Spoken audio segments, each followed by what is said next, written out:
White and golden Lizzie stood, like a lily in a flood, like a rock of blue-veined stone, lashed by tides, obstreperously, like a beacon left alone in a hoary, roaring sea, sending up a golden fire, like a fruit-crowned orange tree, white with blossoms honey-sweet, sore beset by wasp and bee, like a royal virgin town, topped with gilded dome and spire, close beleaguered by a fleet, mad to tug her standard down. One may lead a horse to water, 20 cannot make him drink, though the goblins cuffed and caught her, coaxed and fought her, bullied and besought her, scratched her, pinched her black as ink, kicked and knocked her, mauled and mocked her.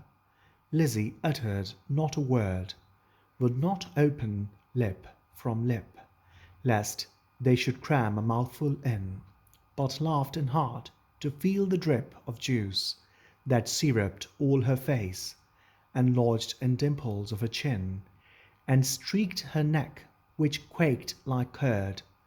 At last the evil people, worn out by her resistance, flung back her penny, kicked their fruit along whichever road they took, not leaving root or stone or shoot. Some writhed into the ground, some dived into the brook, with ring and ripple, some scudded on the gale, without a sound, some vanished in the distance. In a smart ache, tingle, Lizzie went her way, knew not was it night or day, sprang up the bank, tore through the furze, threaded copse and dingle, and heard her penny jingle, bouncing in her purse. Its bounce was music to her ear. She ran and ran, as if she feared some goblin man dogged her with jibe or curse, or something worse. But not one goblin scurried after, nor was she pricked by fear. The kind heart made her windy paced, that urged her home, quite out of breath with haste, and inward laughter. She cried, "Laura!" up the garden. "Did you miss me? Come and kiss me, never mind my bruises. Hug me, kiss me, suck my juices, squeezed from goblin fruits for you, goblin pulp and goblin dew. Eat me, drink me, love me, Laura. Make much of me. For your sake I've braved the glen, and had to do with goblin merchant men." Laura started from her chair, flung her arms up in the air, clutched her hair. "Lizzie, Lizzie, have you tasted for my sake the fruit forbidden? Must your light like mine be hidden?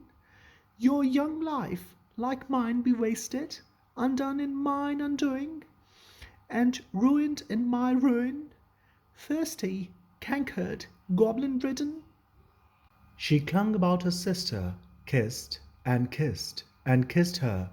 Tears once again refreshed her shrunken eyes, dropping like rain after long sultry drouth, shaking with aguish fear and pain. She kissed and kissed her with a hungry mouth. Her lips began to scorch. That juice was wormwood to her tongue.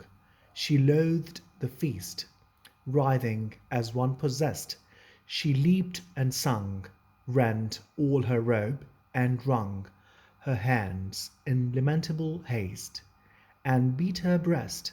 Her locks streamed like the torch borne by a racer at full speed, or like a mane of horses in their flight, or like an eagle when she stems the light straight toward the sun, or like a caged thing freed, or like a flying flag when armies run. Swift fire spread through her veins, knocked at her heart, met the fire smouldering there, and overbore its lesser flame. She gorged on bitterness without a name.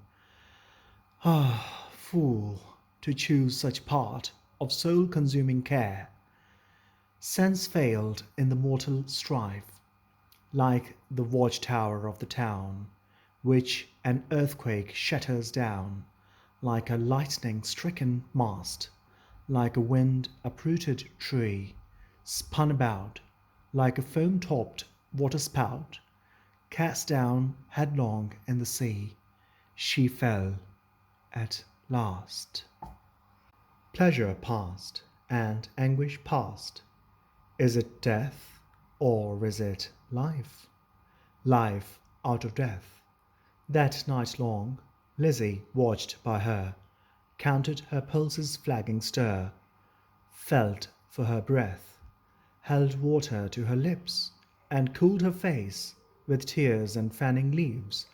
But when the first birds chirped about their eaves, and early reapers plodded to the place of golden sheaves, and dew-wet grass bowed in the morning winds so brisk to pass, and new buds, with new day, opened all, cup-like lilies, on the stream, Laura awoke as from a dream, laughed in the innocent old way, hugged Lizzie, but not twice or thrice. Her gleaming locks showed no one thread of grey, her breath was sweet as May, and light danced in her eyes. Days, weeks, months, years afterwards, when both were wives, with children of their own, their mother hearts beset with fears, their lives bound up in tender lives, Laura would call the little ones and tell them of her early prime, those pleasant days long gone, of not returning time, would talk about the haunted glen, the wicked, quaint fruit merchant men, their fruits like honey to the throat, but poison in the blood. Men sell not such in any town, would tell them how her sister stood in deadly peril to do her good, and win the fiery antidote. Then joining hands to little hands, would bid them cling together.